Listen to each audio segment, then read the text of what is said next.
냄새 스크린조 정화조 관리. 요지경속관리사무소 27화. 관리과장이 시설업에 처음 입문했을 때의 일입니다. 그 당시 관리과장이 근무하던 소형단지 공동주택에는 스크린조 정화조가 있었습니다.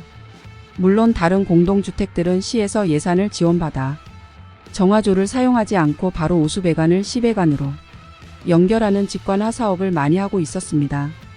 하지만 그곳의 정화조 배관은 시배관보다 낮아서 그 작업을 할 수가 없다고 관리소장이 말했습니다. 3동과 4동 사이 주차장 옆에는 정화조로 들어가는 맨홀 뚜껑이 있었습니다. 그곳 관리소에서 근무하는 주임들은 하루에 한 번 들어가서 스크린조에 걸려있는 이물질을 걷어내야 하는 막중한 임무가 주어져 있었습니다.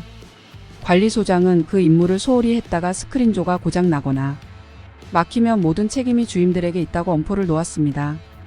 관리과장은 그곳을 들어가기가 너무 싫었습니다. 하지만 1년이라도 경력을 쌓아야 다른 곳이 과장으로 갈 수 있다는 일념으로 버티고 있었습니다. 특히나 비가 오는 날이면 우비를 입고 맨홀 뚜껑을 열고 수직으로 되어 있는 곳을 디귿자로 된 쇠손잡이를 잡고 내려가야만 했습니다. 물은 뚝뚝 떨어지고 냄새는 지독하고 구역질 나는 오물들을 걷어내어 한쪽 구석에 쌓아놓고 있었습니다. 교대 근무조 주임을 뽑을 때 젊은 사람이 오면 100이면 100 다 정화조 한번 들어갔다 나온 후에는 다음날 출근을 하지 않았습니다. 그러니 말더듬이 기사나 나이 먹고 좀 상태가 하수선한 사람만 기사로 일을 하러 오고 있었습니다. 그러던 중 7월 중순 관리소장이 관리과장을 불렀습니다. 이야기의 골자는 분뇨 수거 차량을 불러 정화조를 치워야 하는데 현재 쌓아놓은 오물들이 굳고 한가운데 모여 있으니 그것을 옆으로 치우라는 거였습니다. 가만히 있어도 땀이 비오듯 하는 여름철 메탄가스가 가득 찬 곳에 들어가는 건 정말 죽음이었습니다. 맨홀 뚜껑을 열고 환기를 시킨 후 들어가 오물의 절반 정도를 치우고 더 이상 할 수 없어 정화조에서 나온 후 샤워와 옷을 세탁해야만 했습니다.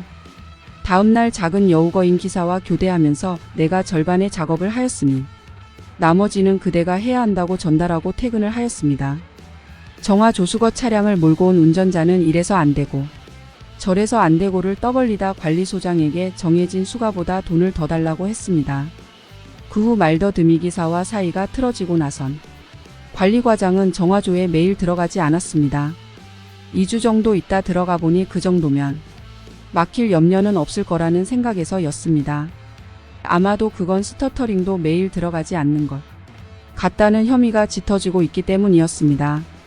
정화조에 들어갔다 오면 옷을 세탁하지 않을 수 없는데 말더듬이 기사가 그런 작업을 하는 적이 없었습니다. 그런 고생 끝에 관리과장은 11개월 후 다른 곳 과장으로 자리를 옮길 수 있었습니다.